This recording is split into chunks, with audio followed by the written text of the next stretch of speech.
Alhamdulillah. Alhamdulillahi Rabbil Alameen. Allahumma salli ala Muhammadin wa ala ali Muhammad. ഇനി നമുക്ക് സൂറത്തുൽ അൻആമിലെ 37-ാമത്തെ സൂക്തമാണ്. അഊദു ബില്ലാഹി മിനശ് ശൈത്വാനിർ റജീം. ബിസ്മില്ലാഹിർ റഹ്മാനിർ റഹീം. فمن أظلم ممن افترى على الله كذبا أو كذب بآياته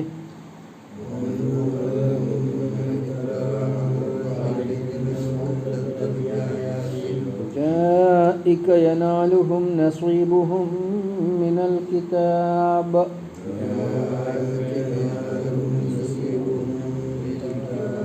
حتى إذا جاءتهم رسلنا يتوفونهم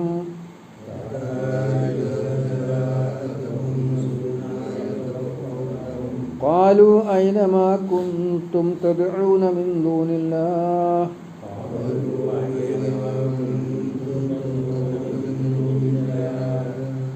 قالوا ضلوا عنا وشهدوا على أنفسهم أنهم كانوا كافرين.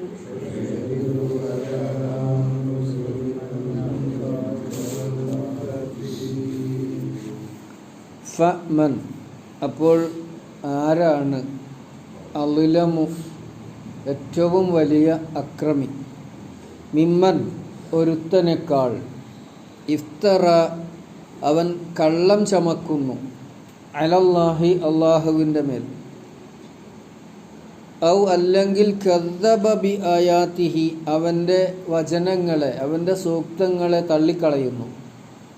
ഉലായിക അവർ യനാലുഹും അവർക്ക് ലഭിക്കും അവർക്ക് ബാധിക്കും നസീബുഹും അവർക്കുള്ള പങ്ക് മിനൽ കിതാബ് വിധി പ്രമാണത്തിൽ നിന്നും അവർക്കുള്ള ഓഹരി അവർക്കുള്ള പങ്ക് അവർക്ക് ലഭിക്കും. ഹത്താ ഇദാ ജാഅത്ഹും റുസുലുന അങ്ങനെ നമ്മുടെ ദൂതന്മാർ അവരുടെ അടുത്ത് വരുന്നത് വരെ യതവഫൗനഹും അവരെ തിരിച്ചു കൊണ്ടുപോകും, അഥവാ അവരെ മരിപ്പിക്കും, അവരെ പിടിച്ചെടുക്കും. ഖാലു അപ്പോൾ ആ മലക്കുകൾ നമ്മുടെ ദൂതന്മാർ പറയും ഐനമാ കുൻതും നിങ്ങൾ എവിടെയായിരുന്നു, ഐനമാ കുൻതും തദ്ഉന മിൻ ദൂനില്ലാ അല്ലാഹുവിനെ വിളിച്ച് നിങ്ങൾ തേടിക്കൊണ്ടിരുന്നവ ഒക്കെ എവിടെയായിരുന്നു. ഖാലു അവർ പറയും ളല്ലു അന്നാ അവരൊക്കെ വഴിമാറിപ്പോയി. വശഹിദു അലാ അൻഫുസിഹിം അവർക്കെതിരെ തന്നെ സാക്ഷി പറയും അന്നഹും കാനു കാഫിരീൻ തങ്ങൾ നിഷേധികളായിരുന്നു എന്നുകൂടെ അർത്ഥം പറയാം. ഫമൻ അപ്പോൾ ആരാണ് അളിലമു ഏറ്റവും വലിയ അക്രമി മിമ്മൻ ഇഫ്തറ അലല്ലാഹി കദിബൻ അള്ളാഹുവിൻ്റെ മേൽ കള്ളം ചമച്ചവനേക്കാൾ ഔ കദ്ദബ ബി ആയാതിഹി അല്ലെങ്കിൽ അവൻ്റെ വചനങ്ങളെ തള്ളിക്കളഞ്ഞവനേക്കാൾ. ഉലായിക അവർ യനാലുഹും അവർക്ക് ബാധിക്കും നസീബുഹും അല്ലെങ്കിൽ അവർക്ക് കിട്ടും നസീബുഹും അവർക്കുള്ള പങ്ക് മിനൽ കിതാബ് വിധി പ്രമാണത്തിൽ നിന്ന് അല്ലെങ്കിൽ കർമ്മരേഖയിൽ നിന്ന്. രണ്ട് തരത്തിൽ അത് വിശദീകരിക്കപ്പെട്ടിട്ടുണ്ട് കിതാബ് എന്നുള്ളത്. ഹത്താ ഇദാ ജാഅത്ഹും റുസുലുന അങ്ങനെ അവർക്ക് നമ്മുടെ ദൂതന്മാർ അവരുടെ അടുക്കൽ ചെല്ലുമ്പോൾ യതവഫൗനഹും തവഫ എന്ന് പറഞ്ഞാൽ പിടിച്ചെടുക്കുക എന്നാണ് അതിൻ്റെ അർത്ഥം. വഫാത്ത് എന്നൊക്കെ അതിനുണ്ടായതാണ്. യതവഫൗനഹും ആ ദൂതന്മാർ അവരെ പിടിച്ചെടുക്കുക എന്ന് അവരുടെ റൂഹിനെ അവരുടെ ജീവനെ പിടിച്ചെടുക്കുന്നതിന് വേണ്ടി നമ്മുടെ ദൂതന്മാർ അവരുടെ അടുക്കൽ ചെല്ലുമ്പോൾ അഥവാ ആ മനുഷ്യർക്ക് മരണം ആസന്നമാകുമ്പോൾ മരണ സന്ദർഭത്തിൽ ഖാലു അവർ ചോദിക്കും, ആര് മലക്കുകൾ ചോദിക്കും, ജീവൻ പിടിച്ചെടുക്കാൻ വന്ന മലക്കുകൾ ചോദിക്കും ഐന മാ കുൻതും നിങ്ങൾ എവിടെയായിരുന്നു, തദ്ഉന നിങ്ങൾ വിളിച്ച് പ്രാർത്ഥിച്ചിരുന്നുവല്ലോ, മിൻ ദൂനില്ലാഹി അള്ളാഹുവിനെ കൂടാതെ നിങ്ങൾ വിളിച്ച് പ്രാർത്ഥിച്ചവരും നിങ്ങളുമൊക്കെ എവിടെയായിരുന്നു. അങ്ങനെയാണ് അവർ ചോദിച്ചത്. ഐനമാ കുൻതും ഐനമ അങ്ങനെയല്ല, ഞാൻ അർത്ഥം പറഞ്ഞ ചെറിയൊരു തെറ്റുപറ്റി. ഐനമാ കുന്തു, ഐനമ അവരൊക്കെ എവിടെ? ആ നിങ്ങളുടെ പ്രതിമകളും പ്രതിഷ്ഠകളും പുണ്യപുരുഷന്മാരും എവിടെ? കുന്തും നിങ്ങളായിരുന്നുവല്ലോ തദ്ഉന മിൻ ദൂനില്ലാഹി, അള്ളാഹുവിനെ കൂടാതെ നിങ്ങൾ വിളിച്ച് പ്രാർത്ഥിച്ചിരുന്ന. മാ എന്ന് പറഞ്ഞാൽ അവർ ശിർക്ക് ചെയ്തിരുന്ന ആ ദൈവങ്ങൾ. കുന്തും തദ്ഉന മിൻ ദൂനില്ല, നിങ്ങൾ അള്ളാഹുവിനെ കൂടാതെ അവരെ ആയിരുന്നുവല്ലോ വിളിച്ച് തേടിയിരുന്നത്. അവരൊക്കെ ഇപ്പോൾ എവിടെ എന്ന് മലക്കുകൾ ചോദിക്കും. ഖാലു, അപ്പോൾ ഈ മരണാസന്നരായ ആളുകൾ പറയും ലല്ലു അന്ന, ലല്ലു അന്ന, അവരൊക്കെ ഞങ്ങളിൽ നിന്ന് വഴിമാറിപ്പോയി, ഞങ്ങളുടെ അടുക്കൽ ഇപ്പോൾ അവരെ കാണാനില്ല. വശഹിദു അലാ അൻഫുസിഹിം, എന്നിട്ട് അവർ സ്വയം സാക്ഷികളാകും, സാക്ഷി പറയും, സാക്ഷി നിൽക്കും. അന്നഹും, തീർച്ചയായും തങ്ങൾ കാനു കാഫിരീൻ, തങ്ങൾ കാഫിറുകളായിരുന്നു എന്ന്, നിഷേധികളായിരുന്നു എന്ന് സ്വയം സാക്ഷി പറയുന്ന ഒരു സന്ദർഭം.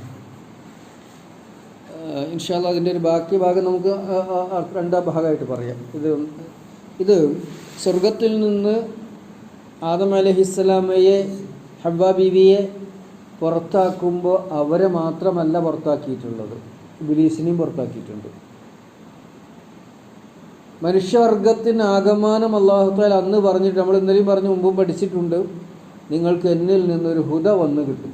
ഫഇമ്മാ യഅ്തിയന്നകും മിന്നീ ഹുദൻ ഫമൻ തബിഅ ഹുദായ ഫലാ ഖൗഫുൻ അലൈഹിം വലാ ഹും യഹ്സനൂൻ. അത് നിങ്ങൾക്ക് വന്നു കിട്ടുമ്പോൾ നിങ്ങൾ അതിനനുസരിച്ച് വേണം പിന്നെ ജീവിക്കാൻ. അതോടൊപ്പം തന്നെ അത്ര തന്നെ താക്കീതോടുകൂടി അല്ലാഹു തആല പറഞ്ഞു, പിശാച് നിങ്ങളുടെ ശത്രുവാണ്. പിശാചിൻ്റെ സ്വഭാവം ഈ ഹുദയിൽ നിന്ന്, നിങ്ങൾക്ക് നമ്മിൽ നിന്ന് വന്നു കിട്ടുന്ന സന്മാർഗത്തിൽ നിന്ന്, നേർമാർഗത്തിൽ നിന്ന് നിങ്ങളെ തടയുക എന്നുള്ളതായിരിക്കും പിശാചിൻ്റെ ദൗത്യം. ഇത് രണ്ടും തിരിച്ചറിയണം. ഒന്ന്, അള്ളാഹുവിൽ നിന്നുള്ള ഹുദ ഈ ലോകത്തുണ്ടാകും. രണ്ട്, അള്ളാഹുവിൽ നിന്നുള്ള ഹുദയിൽ നിന്ന് മനുഷ്യരെ തടയാൻ പിശാചും ഈ ലോകത്തുണ്ട്. അത് ലോകത്ത് പല തരത്തിലുണ്ടാകും. ഓരോ വ്യക്തികളിലും സമൂഹങ്ങളിലും പിശാച് വ്യാപകമായിരിക്കും. ഇക്കാര്യവും അല്ലാഹു തആല നമ്മളെ ഉണർത്തിയിട്ടുണ്ട്. എന്നിട്ട് അല്ലാഹ് പറയുക, ഈ പിശാചിൻ്റെ പ്രേരണകൾക്ക് വശംവദരായിക്കൊണ്ട്, അള്ളാഹുവിൻ്റെ ഹുദയെ തള്ളിക്കളഞ്ഞുകൊണ്ട്, അഥവാ അള്ളാഹുവിനെ തന്നെ തള്ളിക്കളഞ്ഞുകൊണ്ട് ജീവിതം മുന്നോട്ട് കൊണ്ടുപോകുന്നവർ, അവനേക്കാൾ വലിയ അക്രമി പിന്നെ വേറെ ആരുമില്ല. അതൊക്കെ പറഞ്ഞു തന്നുകൊണ്ടാണ്. പിശാചിനെ, ആദം അലൈഹിസ്സലാമയെ, ഹവ്വ ബീവിയെ, പിശാചിനെയൊക്കെ സ്വർഗത്തിൽ നിന്ന് പുറത്താക്കിയിട്ട് രണ്ട് കൂട്ടരുടെയും ദൗത്യം. ഒന്ന്, ആദം അലൈഹിസ്സലാമയും ഹവ്വയും അവരിൽ നിന്ന് പിൽക്കാലത്തുണ്ടാകാൻ പോകുന്ന സന്താന പരമ്പരകളൊക്കെയും അവർ ഭൂമിയിൽ അള്ളാഹുവിൻ്റെ പ്രതിനിധികളാകണമെങ്കിൽ അള്ളാഹുവിൻ്റെ ഹുദ അനുസരിച്ച് ജീവിക്കണം. ഈ പ്രാതിനിധ്യത്തിൻ്റെ സ്വഭാവത്തിൽ നിന്ന് മനുഷ്യരെ വഴിതെറ്റിക്കാൻ പിശാച് കൂടെ തന്നെ ഉണ്ടാവുകയും ചെയ്യും. ഇത് രണ്ടും തിരിച്ചറിഞ്ഞ് ജീവിക്കണം എന്നുള്ള നമ്മളെ ഉണർത്തിയിട്ട് പറയുകയാണ്. എന്നിട്ട് ഇതൊന്നും മനസ്സിലാക്കാതെ, ഇതൊന്നും ഉൾക്കൊള്ളാതെ അള്ളാഹുവിൻ്റെ മേൽ കളവ്, ഫമൻ അളലമു, എന്നിട്ട് ഇങ്ങനെയൊക്കെ പറഞ്ഞ് പഠിപ്പിച്ച് ചെന്നിട്ട് വിടുക. നമ്മളിപ്പോൾ ഒരു കാര്യത്തിന് നമ്മളൊരു ആളെ അങ്ങാടിക്ക് പറഞ്ഞേക്കുക, എല്ലാ കാര്യവും വ്യക്തമായി നമ്മൾ പറഞ്ഞു കൊടുത്തിരിക്കണം. ഇന്ന സ്ഥലത്ത് പോകണം, ഇന്നയിടത്തേക്ക് തിരിയണം, അവിടെയാണ് ഞാൻ പറഞ്ഞ കട, അതിൻ്റെ അടയാളങ്ങൾ ഇന്നതൊക്കെയാണ്, വേറെ എവിടേക്കും തിരിയും അറിയിച്ചു, അവിടുന്ന് മാത്രമേ വാങ്ങാവൂ എന്ന് പറഞ്ഞ് നമ്മളൊരാളെ പറഞ്ഞയച്ചു. പക്ഷേ ഒരു കാര്യം മനസ്സിലാക്കണം, അങ്ങാടിക്കാണ് പോണത്, ഇങ്ങോട്ട് പിടിച്ച് വലിക്കരുത്, അങ്ങോട്ട് പോരി, ഇവിടെ നല്ലത് കാരണം ഇങ്ങോട്ട് വിളിക്കും, അങ്ങോട്ടും വിളിക്കും, എല്ലാ ഭാഗത്തേക്കും വിളിക്കും. അതൊക്കെ മോഹന വാഗ്ദാനങ്ങൾ. അവിടത്തെ കേടാണ്, ഇവിടുത്തെ കേടാണ്, ഇവിടെ വില കുറവാണ്, ഇങ്ങനെയൊക്കെ നമ്മൾ. പക്ഷേ ഇത് അനുഭവത്തിൻ്റെ അടിസ്ഥാനത്തിൽ, അറിവിൻ്റെ അടിസ്ഥാനത്തിൽ നമുക്കൊരാൾ പറഞ്ഞു തന്നിട്ടുണ്ട്. വിശ്വസ്തനായ ഒരാൾ അവിടെ ഉണ്ട്, അവിടുന്ന് സാധനം വാങ്ങാവൂ അല്ലെങ്കിൽ അവിടെയേ വിൽക്കാവൂ എന്ന് പറഞ്ഞ് നമ്മൾ ഇവിടുന്ന് ഒരാളെ പറഞ്ഞു വെച്ചിട്ട് അയാൾ അങ്ങാടി ചെന്ന് കടി പിടിയും പോലെ അങ്ങോട്ടും പിടിച്ച് വലിക്കണം. ഇതിൽ പെട്ടാലോ, ഇങ്ങനെ പെടുമല്ലോ. അത്രയും മോഹന വാഗ്ദാനങ്ങളെ നമുക്ക് തരിക. ഇങ്ങനെ പെടുന്ന ആള് ഈ പറഞ്ഞയച്ച ആളുടെ അഭിപ്രായത്തിന് എതിരാളെ പിന്നെ ചെയ്യണത്. അപ്പോൾ അത് ചതിയപ്പെടും. ഇവിടെ അല്ലാഹു തആല ഭൂമിയിലേക്ക് മനുഷ്യനെ നിയോഗിച്ചപ്പോൾ കാര്യങ്ങളൊക്കെ പറഞ്ഞു തന്നിട്ടുണ്ട്. നിങ്ങൾ അങ്ങോട്ട് പിടിച്ചു വലിക്കാനും ഇങ്ങോട്ട് പിടിച്ചു വലിക്കാനും ഈ മാർഗത്തിൽ നിന്ന് തെറ്റിക്കാനും ആൾക്കാരും അതും അല്ലാഹു തന്നെ പറഞ്ഞു തന്നിരിക്കണം. അങ്ങനെ തെറ്റുന്നവരെയാണ് ഫമൻ അളലമു. ആരാണ് പിന്നെ കടുത്ത അക്രമം ചെയ്യേണ്ടത്? ഇത് നമുക്ക് ദുന്യാവിൻ്റെ ഉദാഹരണത്തിൽ നിന്ന് മനസ്സിലാക്കാലോ. ആരാണ് കടുത്ത അക്രമി? മിമ്മൻ, ഒരുത്തനേക്കാൾ, ഇഫ്തറ അലല്ലാഹ്, അള്ളാഹുവിൻ്റെ മേൽ അവൻ കള്ളം പറഞ്ഞു വരുത്തുന്നു, കള്ളം പറഞ്ഞ് വരുത്തുന്നു, അല്ലെങ്കിൽ കള്ളം ഇഫ്തറാറിന് എന്താ, നുണ പറഞ്ഞുണ്ടാക്കുക. എങ്ങനെ അള്ളാഹിൻ്റെ പേരിൽ നുണ പറഞ്ഞുണ്ടാക്കുക? ഒന്ന്, അള്ളാഹ് എന്ന് പറഞ്ഞ ഒരു അസ്തിത്വമോ ഒരു വ്യക്തിയോ ഒരു ശക്തിയോ ഇല്ല. അതന്നെ ഒന്നാമത്തെ കളവ്, ഇല്ല എന്ന് പറയാം. ഉള്ള ഒന്നിനെ നിഷേധിക്കുക. പിന്നെ എങ്ങനെ? പിന്നെ അള്ളാഹ് ഉണ്ട്, ഒരുപാട് ദൈവങ്ങൾ, ഒന്നല്ല. അള്ളാഹ് ഒരു ഏകദൈവം, പക്ഷെ അവന് ഒരുപാട് സഹായികളുണ്ട്, ഉപദൈവങ്ങളുണ്ട്, സഹദൈവങ്ങളുണ്ട്. ഒരുപാട് ആൾക്കാർ ദുന്യാവിൽ അവൻ്റെ പ്രതിപുരുഷന്മാരായി. അപ്പോൾ അവരോടൊക്കെ ചോദിച്ചാലും പറഞ്ഞാലും അവരുടെ മുമ്പിലൊക്കെ ഇബാദത്ത് ചെയ്താലും മതി, അള്ളാഹ്ക്ക് ഇഷ്ടമാണ്. ഇതും അള്ളാഹിൻ്റെ മേൽ നുണ പറഞ്ഞ് വരത്തൽ തന്നെയാണ്. ഇതുപോലെ അള്ളാഹു ഉണ്ട്, ഏകനാണ്, പക്ഷെ പ്രവാചകന്മാരയക്കൊന്നുമില്ല അവന്. അതും അള്ളാഹുവിൻ്റെ മേൽ കളവ് പറയലാണ്. അള്ളാഹു പ്രവാചകന്മാരയക്കൂല അയച്ചിട്ടുണ്ടല്ലോ. ഇത്തരത്തിൽ മക്കളുണ്ടെന്ന് പറയാം. ഈസാ അലൈഹി സ്വലാമയെ പറ്റി പറഞ്ഞു, മൂസ അലൈഹി സ്വലാമെ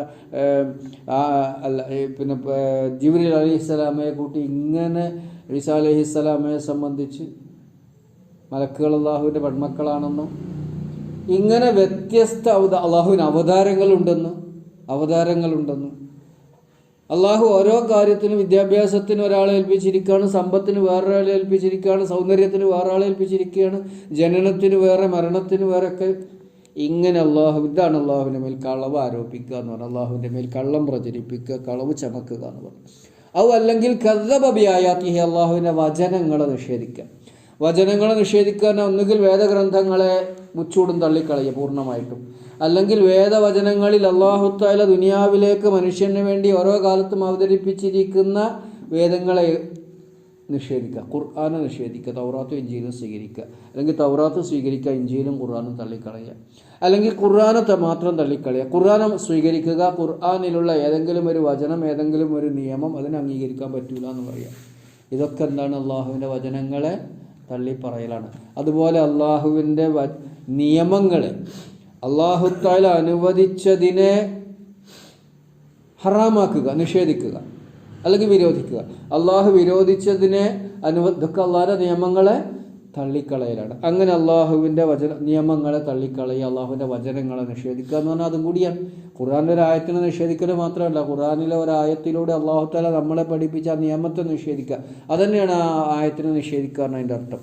അപ്പോൾ കദ്ദബ ബിആയാതിഹി, അള്ളാഹുവിൻ്റെ വചനങ്ങളെ തള്ളിക്കളഞ്ഞവനേക്കാൾ ആരാണ് കടുത്ത അക്രമി? ഉലൈക, അവർ, യനാലുഹും, അവർക്ക് അവർക്ക് കിട്ടും. നാല യനാലു പറഞ്ഞാൽ ഒരു സംഗതി നേടുക എന്നാണ്, ഒരു സംഗതി കിട്ടുക എന്നാണ്.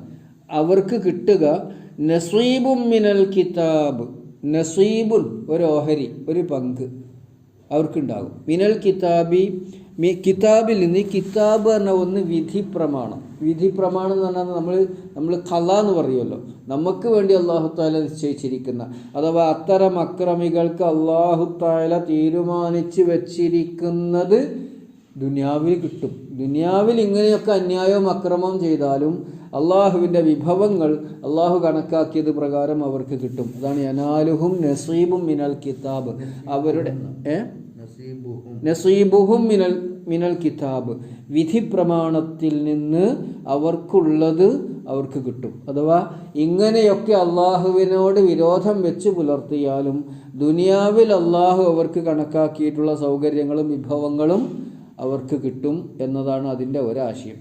പിന്നെ അൽ കിതാബ് എന്ന് പറഞ്ഞാൽ നമ്മുടെ പരലോകത്തുള്ള കർമ്മരേഖയുണ്ടല്ലോ. ഏത്? മാലിഹാദൽ കിതാബിലാ യുഗാദിറു സഗീറത്തൻ വലാ കബീറത്തൻ ഇല്ലാ ഹിസ്വഹ വവുദിഅൽ കിതാബു ഫതറൽ മുജ്രിമീന മുഷ്ഫിഖീന മിമ്മാ ഫീഹി. അല്ലേ? ആ കിതാബില്ലേ, അതേതാണ്? കർമ്മരേഖയാണ്. ആ കർമ്മരേഖ പ്രകാരമുള്ളതാണ് അവർക്ക് ലഭിക്കുക എന്നും അതിൻ്റെ വിശദീകരണമായിട്ട് വന്നിട്ടുണ്ട്. ഉലൈക യനാലുഹും നസീബുഹും മിനൽ കിതാബ്, അവരുടെ കർമ്മരേഖയിലുള്ളത് പരലോകത്ത്. അവരുടെ കർമ്മരേഖയിൽ എന്താ ഉണ്ടാവുക? ഈ നിഷേധത്തിൻ്റെ ഫലം ഉണ്ടാവുക. അപ്പോൾ നരകശിക്ഷയായിരിക്കും. എന്നും വിശദീകരിക്കപ്പെട്ടിട്ടുണ്ട്. ഉലായിക യനാലുഹും നസീബുഹും മിനൽ കിതാബ്, അവരുടെ വിധി പ്രമാണത്തിൽ നിന്നുള്ള പങ്കാണ് അവർക്ക് കിട്ടുക, അവരുടെ കർമ്മരേഖയിൽ നിന്നുള്ള പങ്കാണ് അവർക്ക് കിട്ടുക എന്ന് രണ്ട് തരത്തിലും അതിന് വ്യാഖ്യാനമുണ്ട്. രണ്ടിനും വഴുതുള്ള തരത്തിൽ തന്നെയാണ് വിശദീകരണം. ഉലായിക യനാലുഹും നസീബുഹും മിനൽ കിതാബി, നസീബാണ് അവർക്കുള്ള പങ്ക്, മിനൽ കിതാബി അവരുടെ വിധി പ്രമാണത്തിൽ നിന്ന് അല്ലെങ്കിൽ അവരുടെ കർമ്മരേഖയിൽ നിന്ന്. ഇത് രണ്ടും വ്യാഖ്യാനത്തിൽ ശരിയുള്ളത്, രണ്ടും സ്വീകരിക്കാവുന്നതാണ്. ഒന്ന് അവർക്ക് അല്ലാഹു തആല വിധിച്ചത് ഇവിടെ കിട്ടും എന്ന് വെച്ചാൽ ദുനിയാവിൽ അവർ വലിയ സൗകര്യങ്ങളിലൊക്കെ ആയിരിക്കും അതൊന്നും തീരുമാനിച്ചതാ. പരലോകത്ത് അവർക്ക് അവരുടെ കർമ്മരേഖ അനുസരിച്ചുള്ളത് എന്താണോ ആ ശിക്ഷയും അവിടെ അവർക്കുണ്ടായിരിക്കും. യാതൊരു ഇളവും അതിൽ ലഭിക്കുന്നതല്ല. ഇൻഷാ അല്ലാഹ് ബാക്കി നമുക്ക് നാളെ പറയാം. അല്ലാഹു സുബ്ഹാനഹു വ തആല അവനെ വിശ്വസിക്കുകയും അവൻ്റെ പ്രവാചകന്മാരെയും വേദത്തെയും സ്വീകരിക്കുകയും അവൻ എത്തരത്തിലാണോ നമ്മളോട് അതിനെയൊക്കെ അംഗീകരിക്കാൻ പഠിപ്പിച്ചു തന്നിട്ടുള്ളത് അത്തരത്തിൽ തന്നെ സ്വീകരിക്കുകയും ആദരിക്കുകയും ചെയ്യുന്ന ഭാഗ്യവാന്മാരെ ഉൾപ്പെടുത്തി അനുഗ്രഹിക്കുമാറാവട്ടെ. ربنا لا تزغ قلوبنا بعد إذ هديتنا وهب لنا من لدنك رحمة إنك أنت الوهاب. ربنا آتنا في الدنيا حسنة وفي الآخرة حسنة وقنا عذاب النار. الحمد لله رب العالمين.